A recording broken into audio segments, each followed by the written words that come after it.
Hey, everybody, welcome to Recombinant Teaching. We're going to continue our STEM course design series in this episode and talk about how to choose course materials.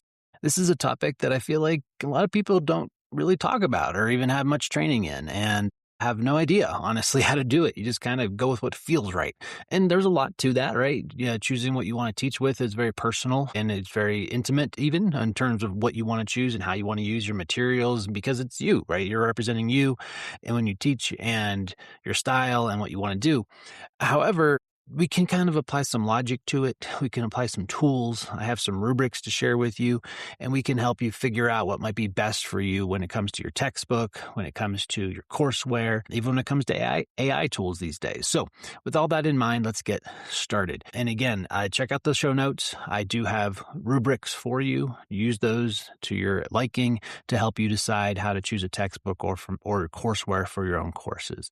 All right. First thing you want to think about, though, is do you want your students to pay for things? Okay, so that's a big one to start with. And I laugh there because this payment can get kind of out of hand. Some coursewares and textbooks can easily be in the hundreds of dollars per student. And if you have a large class of 100 or more, well, you could do the math and figure out how much you are giving to these publishing companies. Not to say it's a bad thing at all. These companies provide a ton of value in their products, whether it's a textbook or a courseware product. But is it worth it? So when you're deciding if you want to have students pay for something, that's my biggest piece of advice to start off with is it worth it? Are the bells and whistles that the textbook, that the courseware, that now the AI tools provide, do they bring value to the course? Do they give students what they need? And is it worth every penny that the students are paying for? If the answer is no, well, then don't use it. But even if the answer is yes, make sure you actually use those products. Use them extensively. I had a colleague at a prior university of mine who shall remain nameless that taught a course, and they required the students to buy the textbook and buy the accompanying online courseware platform, which is pretty normal, right? But the problem is this cost well over $100 per student, and I believe they only had 2 or 3 assignments on this courseware platform the entire time the course went on. So it was heavily underutilized. And the students paid for that, again, well over $100, but they basically didn't use it. Really frustrating to hear about that situation for me because just think of all the potential that was lost there and then all the literal dollars that were lost too. So again, if you are going to use courseware and have students pay for it, I'm totally fine with that. But again, make sure you use it and make sure it's worth it. The alternative is OER. So OER stands for Open Educational Resources, and there's a ton of them out there. Probably the most famous on the textbook side is OpenStax, but you can get these textbooks. They're free. They're PDFs. You can download them. LibreText is another one that just came to mind. And you can use them with your students however you want. Are they the best out there? Maybe, maybe not. It's up to you to decide that. But again, they do provide that value in that they are free. They're a free resource for your students, so you don't have to worry about students not having the funds to buy your course materials. So that's something to consider there too. Another thing with cost is sometimes publishers in your universities will have plans where students get a discount to buy the products and they kind of automatically opt into that at the beginning of the term. It comes out of their student fees, but make sure if you're going to use that it's really transparent and clear. I've run into situations with colleagues where, it's not really 100% clear on why or how much or when the funds get withdrawn. So it's meant to be a service and a help to your students, but you're kind of requiring it and opting students into a service they might not be familiar with. So look into those plans. They might be running through your bookstores on campuses and these automatic enrollments and discounts, which again are intended to be good, but they could have some unintended consequences if you're not aware of it, especially if you're new to your institution or new to a course. So make sure you talk to your publishing representatives and your bookstores on those fronts. So that can help reduce costs too. But again, the other extreme is the OER option, which would be totally free resources that you can use. And then for another aspect of OER, would be with your own LMS. So whether you're using Canvas or Moodle or Blackboard or D2L or Brightspace, you make your assignments in there. And that's, technically free, I guess. Someone's paying for those services, which cost a lot, by the way. Canvas and those platforms cost a ton of money. But, they're free to the students in that respect. It's not an additional charge. So you can make pre-class work, you can make homework, you can make assignments in there and not have it costing anything extra to your students. So that you can go that way. You can go the OER textbook plus the LMS assignments no extra fees to your students in terms of your specific course. And then you also have, personal response systems. So things like iClicker, Top Hat, it's Poll Everywhere, all these platforms out there, Mentimeter. Again, is it worth it? Is it going to bring a lot of value to your course? I'm a big fan of personal response systems. We'll talk about them when we get to the episode on in-class teaching. But is it worth it? And also, do you already have a license on your campus? So, for example, for me, all the campuses I've been at the last 13, 14 years, my two, UC Irvine and School of Mines, we use iClicker. So I use iClicker too, because that's our ecosystem. All right. If you wanted to use something else, that's your prerogative, right? You can have your students buy access to Top Hat or something else, but now you're adding extra costs. So why would you do that if you already have that service through your university, which might be a license and your students aren't paying for it already? So think about that too when you're deciding on a personal response system. Is it worth it? And do you already have an existing license? If you do, maybe it doesn't do all the features you want, but your students aren't paying any extra for it. So maybe it's worth going that route too. So as you can see, what's coming out of my mouth here is really, really, really be considerate about cost. Really be considerate about cost and the balance of the value of the product with how much things cost. Because sometimes that balance tips the wrong way, and that's not good for anyone involved. Of course, for the person that's collecting the paycheck and collecting the student funds, it's good for them. All right, so let's dive into a little bit more on some of the specific course materials and what you might want to look at and consider when you're trying to make a decision. All right, we're going to do textbooks, we're going to do courseware, and then we're going to talk at the end a little bit about AI tools. So textbooks first. Traditionally, when you want to evaluate a new textbook, you request a sample. So you can reach out to your publisher and say, hey, I want a desk copy or instructor evaluation copy of so-and-so book. And they'll mail it to you. Nowadays, they might just give you a link to the e-text, but either way, you get a copy of it. And then you probably flip through it digitally or literally flip through it and kind of take a peek at the figures, read some passages, look at some of the question items. Like, this one looks okay, I'll get it. But you're not really doing a thorough comparison or evaluation with this. So check the show notes. I'll have a link to the materials, a folder on my website, and you can download a textbook adoption rubric that I developed. This is also in the appendix of my high structure course design book. You can get it there too. But you want to look at more than one book ideally, and you want to do it kind of in a rational, logical way. So what I recommend is you get a few different samples, right? Maybe you get one from publisher A, one from B, one from C, all the same type of book. They're all A&P, they're all intro bio, they're all Calc 1, whatever it might be. And then find the same chapter in each book, open them up. If you got them physically, literally open them up side by side, on one table, just spread them open. And then flip through them together and see, okay, how does this, for example, in anatomy and physiology, how's this chapter on blood? How does it look in the 3 or 4 different samples that I have here? Read through them all consistently, look at all the figures, look at all the writing, all the assessment questions, the learning objectives, and see, okay, does one stand out, right? Do that for one chapter, then pick another chapter. Now go to the chapter on tissues, go to the chapter on the skeletal system, whatever it might be, right? And do the same thing.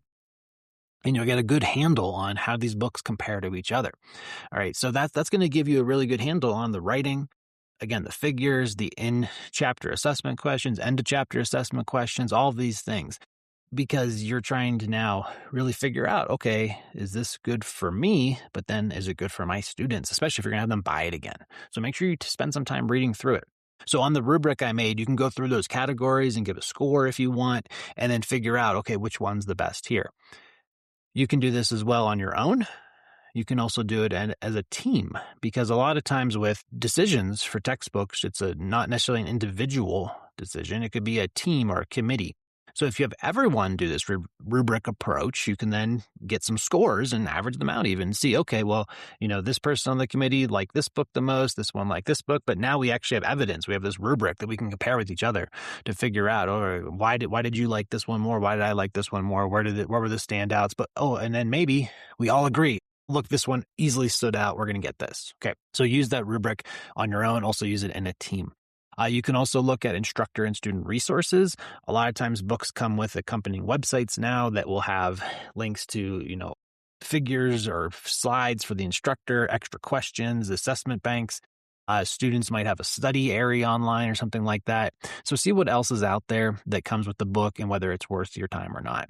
And then obviously it comes back to cost. If there's a book that is really amazing, but it's $150 versus one that's OER and free, well, but it's just a little bit worse, might be honestly a better idea to go with a little bit worse one. And I do this myself. So for intro bio and A&P, for me, I use OpenStax. I use the OER books because I think they're good enough. They have good enough content. The figures are good enough.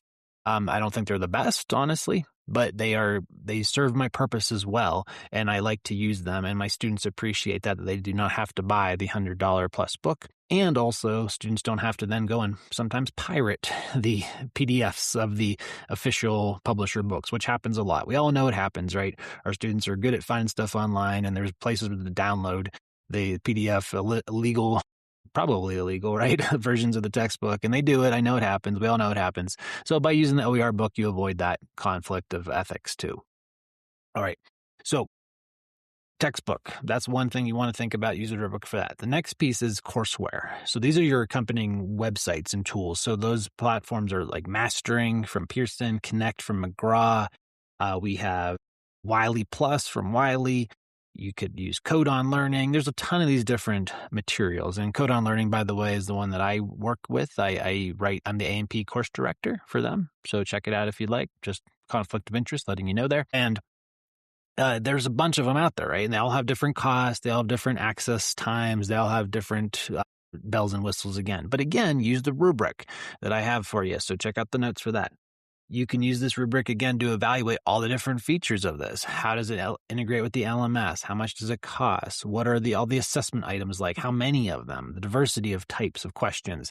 Are there associated media, like videos, animations, things you can play with and drag and drop, So all these other features that go into that, super important because again, you're most likely asking your students to buy this and pay for this. Is it worth it? Are the bells and whistles worth it? Or can you get by with using your LMS? Could you use Canvas or Moodle D2L again to write your assessment items? So you got to figure out what's best for you, what's best for your students. And again, cost definitely comes into play, but balance that with the bells and whistles. If you're doing a high structure course, like I talked about in our overview episode, you're going to have pre-class assignments, you're going to have after-class assignments, you're going to have practice quizzes and exams. You're going to be using your courseware a heck of a lot. So you're definitely going to get value out of it because you're going to be using it so often for your students and their assignments and their learning. But again, do the publisher provided resources in those courseware platforms outweigh what you can create yourself in your LMS? If the answer is yes, then by all means, require it and assign it and use it and have your students buy it. But if it's not, well, again, go back to your LMS, use what tools your campus already has, and don't charge your students anything extra. There's also some different subscription models out there these days. Cengage is one that offers these where you can get a subscription to the textbook plus an e-textbook, plus the courseware at a nominal kind of monthly fee. So these are other, maybe reduced cost options you can explore if you do want to use the courseware coupled with the textbook. And oftentimes publishers will give you discounts if you have that courseware plus textbook bundle. And some publishers now also have a personal response system bundled too. So Pearson, for example, they have Learning Catalytics is the name of their personal response system. Macmillan has iClicker. Code on Learning has Tadpole. So there's all these kind of bundles now that you can get with your courseware and your textbook and your personal response system, which could help save some money for your students. But again, just like you go to sign up for Hulu. Oh, do you want Disney Plus and ESPN Plus as well? It's only an extra $10 a month. Gosh, those subscription fees. Oh man, they kill me sometimes with how much they add up these days. We thought we were getting a better deal after cable, right? And I don't think so. Anyways, same thing happens here. Is it worth it to bundle these services for your students? If you're an active user of all these different technology platforms like personal response systems and courseware and you're teaching high structure, yeah, you'll probably use them a heck of a lot and it's probably worth it. But again, you got to balance the cost of things with your students' value and what you're getting out of them. Okay, last thing I want to talk about today is AI tools as well. So when I first put together the book, I didn't really AI was a thing for sure. It was out, but it wasn't as good as it is now. And still, it's going to, right now is the worst it's ever going to be. It's going to get even better, right?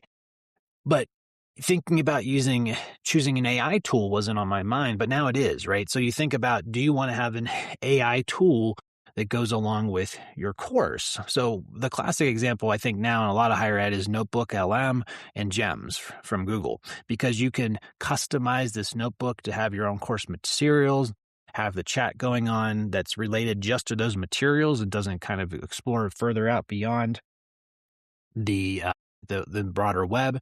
And then you can have gems, which you can give it instructions and context to act like a tutor, to act like a TA, to not give away the answer. And you can also connect the gems to the notebook to have it, again, only rely on your course materials. It depends on your access and your account level to do that, from what I understand. But things like that, right? So you can have that Google products there to be basically a customized, live, 24/7 TA support that doesn't give away answers, that's tied directly to your course materials. So there's an option like that. I mean, you can do similar things with Claude. You can do similar things with GPT, not as much. But again, do you want to have like kind of an official AI tool that partners with your course? Like I said about earlier with this iClicker and response systems, if your campus already has a license, I'd highly encourage you to go that route, because someone's already paying for it. You might as well not have your student pay anything extra for it. You also want to consider about privacy and data security. So if you are using a license through your university for an AI tool, you don't have to have students sign up for a new account, a free account, which they are going to use all that data. So, right, but if you have an institutional account, your data should be secure. It's not used for training purposes, things like that. So you want to consider that as well with an AI tool. But whether you're for or against AI, it's not going anywhere. It's only going to become more relevant, and it becomes more and more useful every day. I'm not the biggest AI proponent. I'm pretty cynical. Depending on the day of the week, I feel like I should be living with my family on a sheep farm in Wyoming off the grid before the Matrix happens.